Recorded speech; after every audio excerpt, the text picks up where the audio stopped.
Today is March 7th, 2010, and I was born on November the 11th, 1922. I'm 87 now. did you grow up in Deming your whole life? At the Kendall, yeah. Did you go to Mount Baker High School when you grew up? 1941 I graduated. Did you go straight into the military then, or? I went to the Navy later, Uh, 1944, served on board ship. Bernie and I went to boot camp together, and of course I was married and had our oldest son was about a year and a half old when I got called in. I went aboard a ship, freighter that carries freight back and forth to the bases overseas. And Bernie got shipped on a destroyer, and he was in combat all the time he was on. He got lots of it. Got the kamikazes coming at him. That was good for me, though. It worked out real nice because I got into Seattle. That was the home port periodically that I could see Betty. oh yeah. And why did you get on the Freightliner as opposed to That's just where they told me to go. Was it because you were married? We were the gun crew aboard the Freightliner. I see. They had guns aboard. Stood in a gun tub all the time we were there, and we were supposed to be looking for the sub periscopes coming up. Seas or North Pacific. So we went to the islands, Aleutian Islands. It was all right. It was just a job, you know. I couldn't seasick the first time.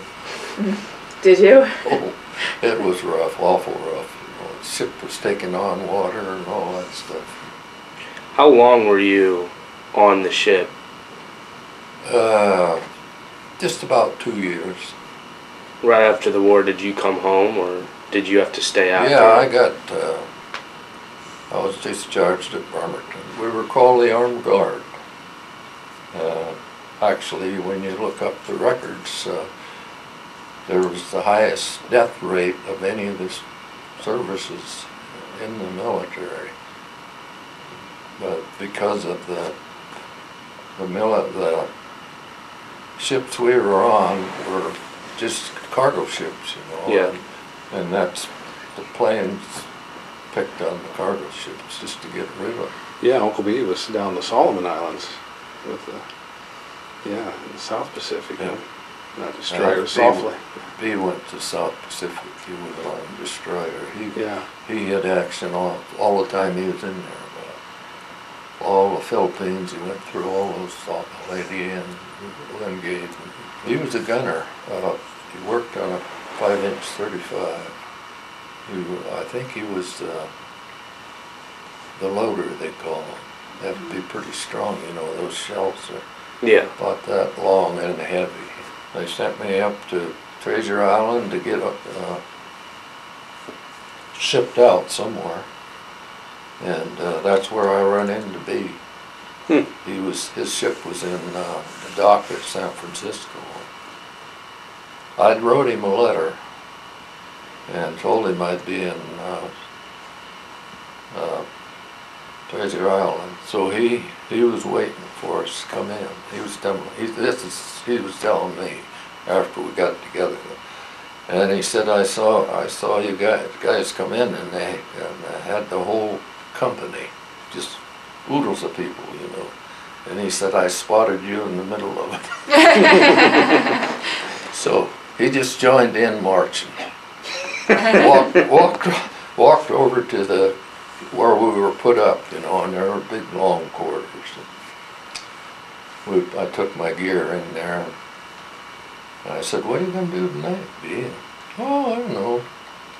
I said, gee, it looks like there's a lot of bunks in here. Why don't you just stay here? So he did.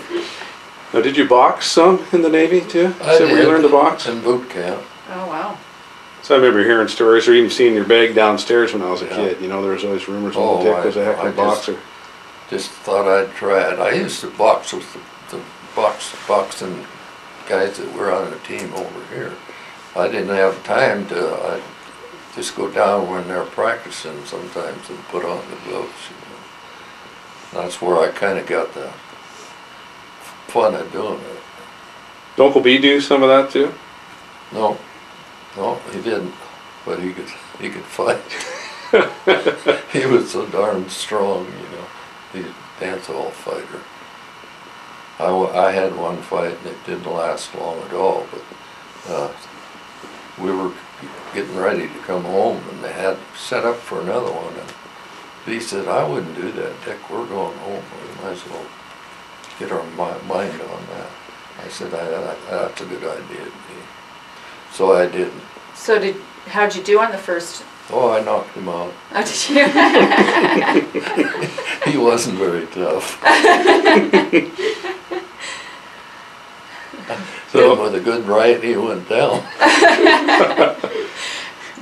So it was always kind of amazing to me, you know, hearing those stories as one of the younger guys, that Uncle Dick and Uncle B were the fighters, because you guys were like the two easiest going guys of the bunch, you know. So how did Uncle B ever get, how did he get set up in these dance-hall fights and stuff like that? Well, no, he was in a group with the two Dronzo boys and some guys that went to school up there with us at Kendall, you know. Those guys would always get in trouble, and then B would have to take up, you know, clean up the mess. Usually there's kind of little gangs, you know, and there's always a fighter in amongst them. The last fight he had, some guy hit him with a sucker punch. They were just talking, you know, and the guy let him have it. And they were yak-yak-yapping back and forth, and the guy let him have it and knocked him down. And anyway, B got up and he just whipped the heck out of that guy. But anyway, he got a good shine. He hit him right here, and that eye was just blacker than the heck. He come home. He said, you know, Dick,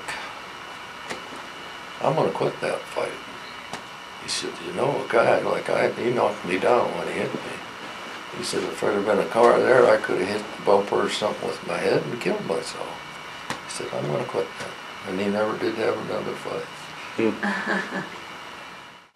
How'd you do it with baseball? Good enough. We were always far ahead. The Zenders were always far ahead of everybody else in baseball in high school, because we played so much ourselves, you know. That's all we did at home, every night. Yeah, get through milking the cows, and that's Pete and B and I. Between the two orchards there above the house, we had built a backstop ourselves, and one guy would pitch, another one would hit, and the other one played out in the field. So that's all we do all night long, take turns. I was catcher all the way through. Even when I played pro ball, I was catcher. When did you first start playing pro ball? We went to Wichita with Bellingham. Pete and I think B was playing pro ball then. Anyway, this scout got nailed me and signed me, so the Cardinals, just a minor league contract. So anyway, next spring I went to spring training, and clear back east. Went to spring training in Georgia. Ended up at Winston-Salem, North Carolina. I was there till the end of spring training, and then I went over to Allentown, Pennsylvania, Eastern League. I was there for a couple, 3 weeks, and I never even got into a ball game. And the manager come to me and he said, we got a call from the California League, and Fresno needs a left-handed catcher. And he said, would you like to go? And I said, boy, I'd give my teeth to go, get closer to home. So they sent me. I come home, I told them, well, I want to go home and pick up my family. I called Betty at, I think about 8 o'clock in the evening and said, I'll see you tomorrow morning sometime. What's that? She was all excited. And yeah, I said that they're sending me to California. So I flew in there and got a bus up home, and we just packed up and took off, driving. We drove back down. We ended up, though, we got a house with walking distance from the park. That was nice. And she liked it there. It was awful hot, but it was fun. So I played that 1 year and quit. It's not enough money. We had the 2 kids. Ginger was only a year old when we were in Fresno. So I decided to give her up and go back to logging. So how'd you feel you did as playing though? Pretty good. I hit 278. Oh yeah. Should have hit a lot better than that, but the pitching didn't bother me. It was just that I couldn't run fast enough. You know, you'd get normal, good runners that get hits, you know, and you hit one off of somebody's glove or something like that, you know, and I wasn't fast. I was a slow runner, always. I was quick to start out, but I couldn't run fast. Just one game, this one pitcher, he'd throw me those curveballs that just cuts you outside the corner, you know. And I watched myself, just kept watching myself, and every time I pulled a ground ball to second baseman. Well, I said, maybe I should just try going to left field, and just not break your hands, you know, just go with it. Worked like a charm. I got so I could just natural, just to go anything outside, I just went with it, you know. Just remember that, Drew. Yeah. If you want to go to the off field, don't break your wrists. Just let her go like that, or like that, instead of turning them over. The other thing that really helped me, Charlie, I can't think of his last name, Howell or something like that. Anyway, he's a great batting coach. He says, line your thumb fingers, like that. And you have to swing level. You can't. Suppose how you do that. Okay, here you are, like this. Just put them knuckles lined. Yeah, that's what Brian used to tell swing, me. you'll have to keep that bat level. Yeah. Or if you roll your knuckles like this, you really can't even come around. Oh yeah. And that's what most guys want to do, is roll their knuckles. Yeah, the natural Once I thing. start batting this way, Line up the knuckles. when you swing a bat, it's level. I was 33 when our team went to Wichita, and I hit good there. I hit real good. When I come home from Fresno, it worked out. The logging was really almost at a standstill. We had what they called the Kendall Cougars. But anyway, Uncle Henry was kind of our manager, and it was mostly all of us guys and some of the other young guys up around the area. We used to go up to Mission and some of those other times up in Canada, like on a Sunday. Or we were playing with Bellingham, and the manager there had to start the season. He used to get college kids. Well, he didn't have a full team, so he used all of us guys. He had Nick and Red and Pete and Dee and myself were on the team, and we were doing real fine. But then when college got, he pulled a bunch of those college boys in and was going to just dump everybody but B and I. So we quit. We walked out on him and formed our own team. Well, I guess I was kind of ahead of it. I ended up as a manager anyway, but we just, between the three of us, we got some help, other ball players. we didn't have any trouble getting guys. We got guys that had been playing. Gail Bishop was one of them, real good athlete. Just after we went to the Wichita, I guess we figured it was time to get them. Not going to do any better. Yeah, pretty hard to repeat that. That was like 55 or 56? 56. 56. But you got teams coming from all over the U.S. First team we played was from New York. It was close. We won 5-4, I think. Close one. We won it right in the end of the ball game. So what did they think about all 9 brothers being on the team? Well, that was pretty national, you know. Yeah. Yeah, they had it on TV and that kind of stuff.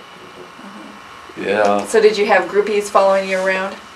Oh, yeah. You were pretty well known, that's for sure. Yeah. And it's surprising how many people still know me. People that I have no idea who they are, you know. And they know you because of that? Dick. And I said, how in the heck did you know me? Well, you haven't changed much. Yeah. Oh man, they really had write-ups, papers, after we had been to Wichita.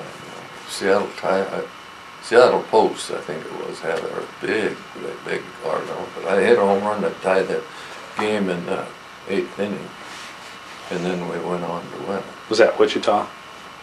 Yeah, the run that won the ball game. Oh wow. Yeah, that's exciting. It wasn't a walk-off, but it was the inning before. But then took the lead, yeah.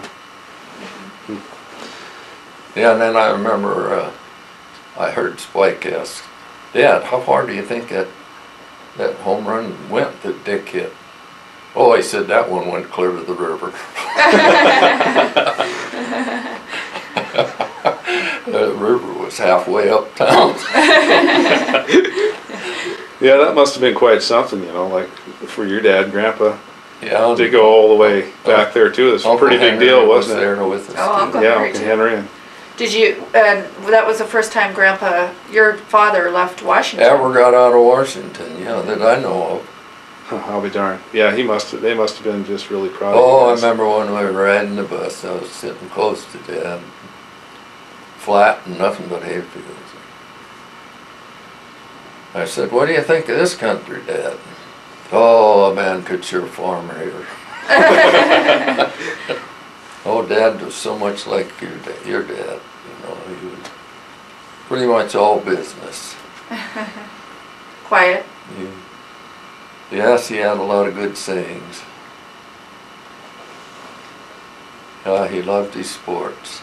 He and Mom used to go to every game. Oh, Mom was Mom. She was a good one. She was pretty special, that's for sure. Yeah, she kind of ran the show. Strong religion. That's one place we had to shape up. She got so darn strong, you know, in her religion. Boy, everything had to be done right. The Catholic way, huh? Oh,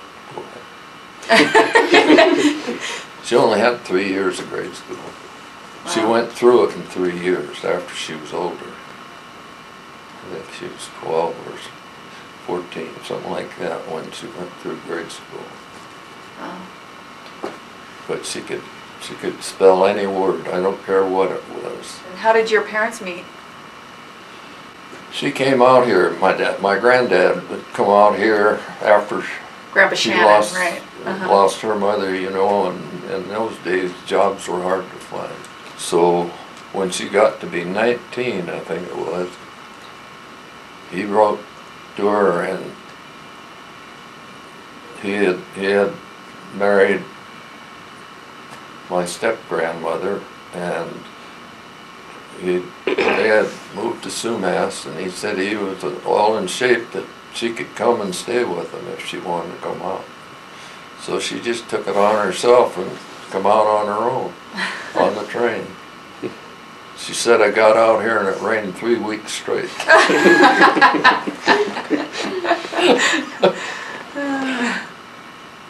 But anyway, then Dad met her in church. Yep, there weren't too many people here then, you know. It was the Zenders and the Warners and the Buckenmeyers that were kind of in on the group that started the church. And then they would only have a mass, a couple, 3 times a year. Oh. The priest just traveled, kind of hit the out spots. But anyway, Grandpa come over in 1889. Your grandfather? Yeah. Uh-huh. From? Well, they come from Germany originally, and they lived in Wisconsin for a short time. Oh, he's wondering how you and Betty met. Oh, high school. Yep, she was a year ahead of me, and we used to have the bazaars over at Linden, and they belonged to the Linden part of the parish. And I used to see her there. Well, I'd see her in high school. I had my eye on her. But I used to see her at the bazaar, you know, and I thought, man, she must be Catholic. And so then I got to know her good enough to talk to her a little bit, and found out, yeah, they go to the same parish, only she went to Linden. And then I heard later some other girl said that Betty Provost said she'd like to get to know you. I said, really? So I checked it out. The first place I asked her if they were having they call them smokers, the boxing, you know, the fights. They had them at school, just like they had basketball games, you know. They had boxing matches? Uh-huh. Huh. So I said, they got a smoker here Friday night. Said, would you like to go? Oh, sure, she said. Sure. I said, okay, I'll pick you up. So that did it. We went together for 2 years until, let's see. See, I was a year behind her, so she's 3 months younger than I am, but she's smarter than I am. She skipped a grade in grade school, 39, and then we went together until 43, we got married. So about 3 or 4 years, No, huh? just about 3 years, actually. Pete had the car.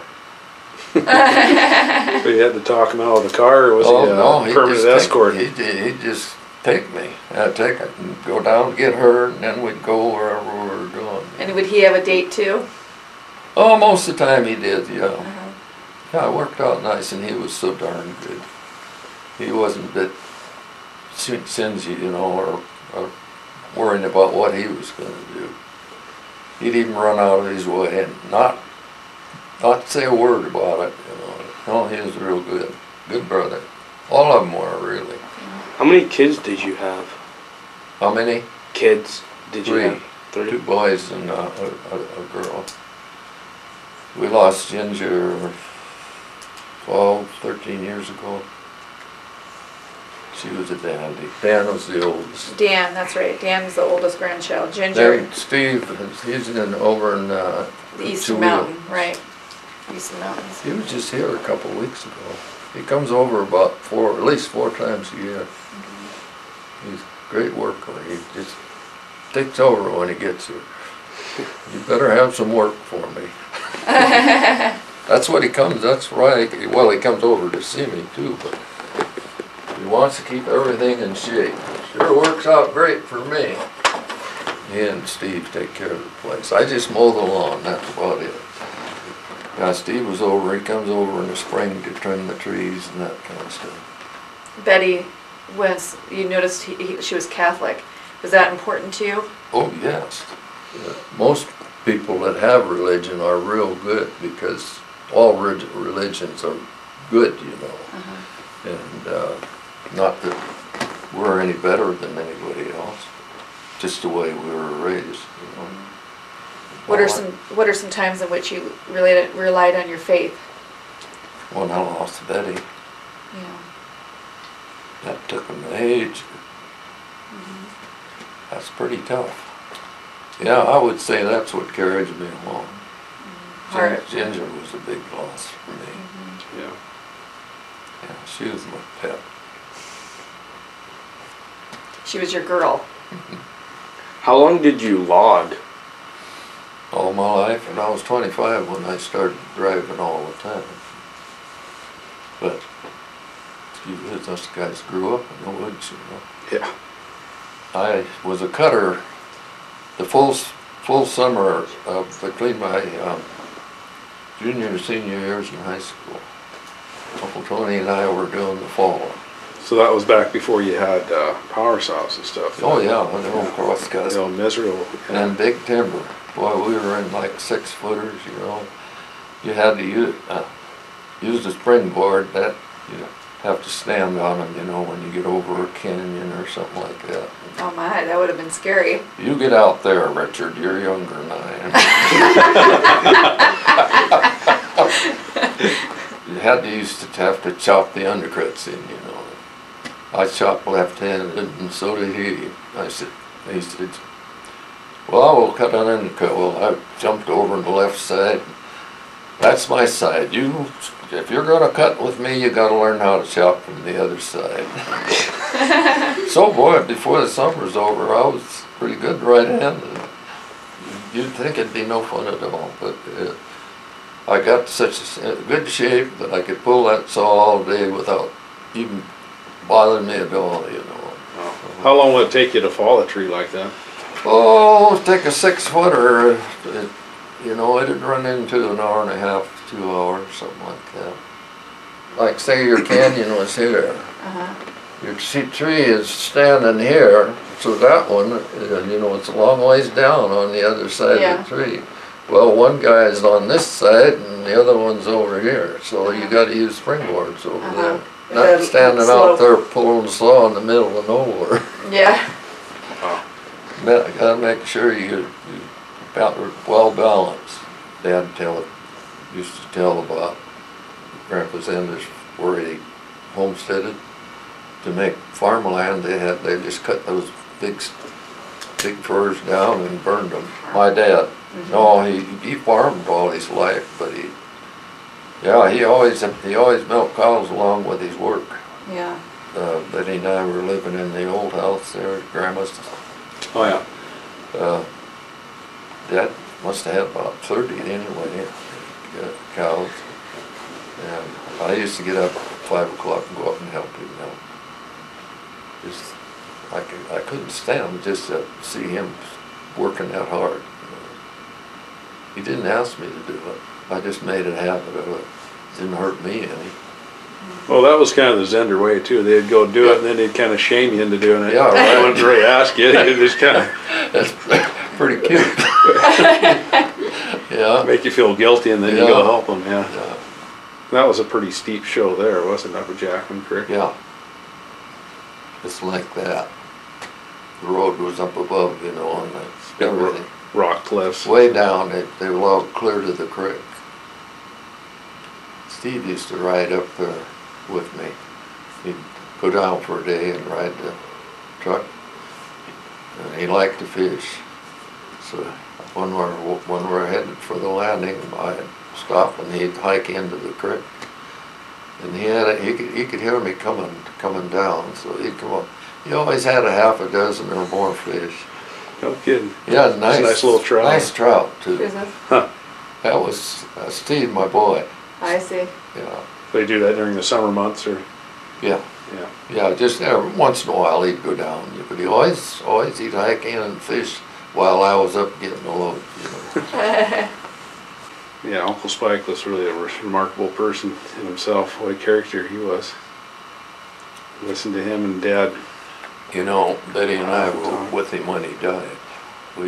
Everybody was taking turns sitting with him. Anyway, we happened to be there. It was about midnight. But anyway, in the course of the evening, I was sitting on the bed talking to him. You know, he said, I'm excited. I'm really excited about dying. You know, he said, I'll get to see what really goes on up.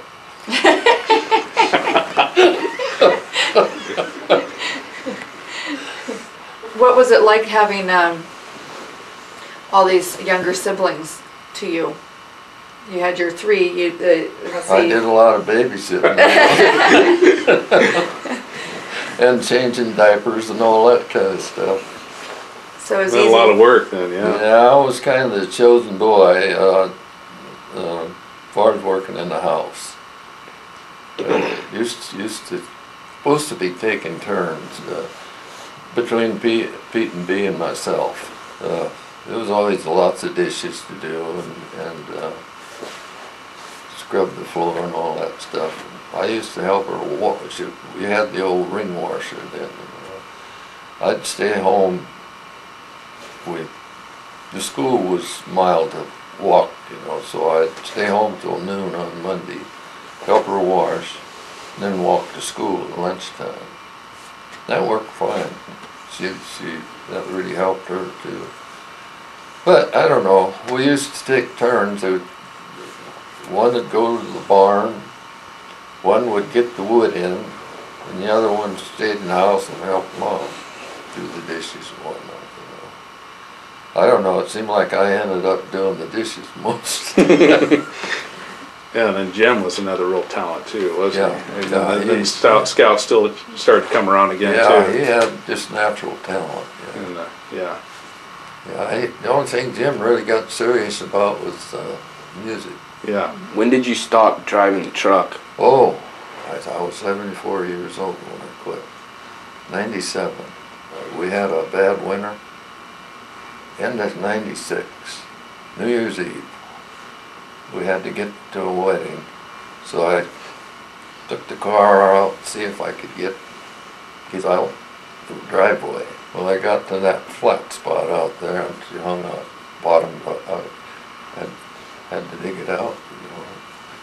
I worked hard for probably an hour or so, and I finally got it out. And I come back and I come in the house. I said to Betty, I think I must have got frosted my lungs or something. Man, I said, I hurt down here. Oh, she said, you better sit down and take it easy. Maybe you got a heart attack. Well, she said, I'm calling the doctor.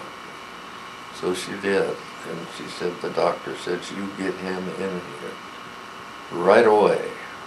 Anyway, they got me in there, and then finally it was the 2nd of January they did a surgery on me. But the boys come in, there was I think the whole crew was together. They come in to see me after I had my surgery. Well, I said, I got something I want to tell you guys. I said, I've been laying here thinking, and I think it's time for me to quit. Oh, you're going to quit? Yeah, I said, I got a warning, and that ought to be good enough. So I said, that's going to be it. I'm going to quit work. Well, I was talking with somebody there just a week or so ago about Uncle B, where he had that valve in his heart. Yeah, the valve. He had one of the original ones. Yeah, That was. Yeah, he had a pig valve, I think. We were just meeting up at the shop usually on Saturdays, and I went up, and Red was in there alone, and I said, "Gee, it's about time for B to show, isn't it?" He said, "I haven't seen B for 2 or 3 days. Any sign of him?" I said, "Well, I'll run down and see if he's around." And I went down, I opened the back door, and there I could see him laying on the floor in the living room. It's hard to say how long he'd been there. I felt his face, and it was ice cold, so I knew he was gone. I kind of had a premonition that I was going to find him someday. One Sunday he didn't show at Mass. So I thought, I better go up and check on him. He never locked the door, you just walk in. I opened the kitchen door and I heard something in the bathroom. I said, "Hey, B." "Yeah, that you, Dick?" I said, "Yeah." I said, "B, you didn't make it to Mass today." "Is today Sunday?" Well, he said, "I better get ready. I'll run to town and make it to 11 o'clock. I got a good family. They're all good to me, real good. Yeah, the boys are all pilots for Alaska. Right. And you have let's see, how many grandchildren do you have now? Grandchildren, I think there's 8. And there's 13 great-grandkids. Okay. I think there's 8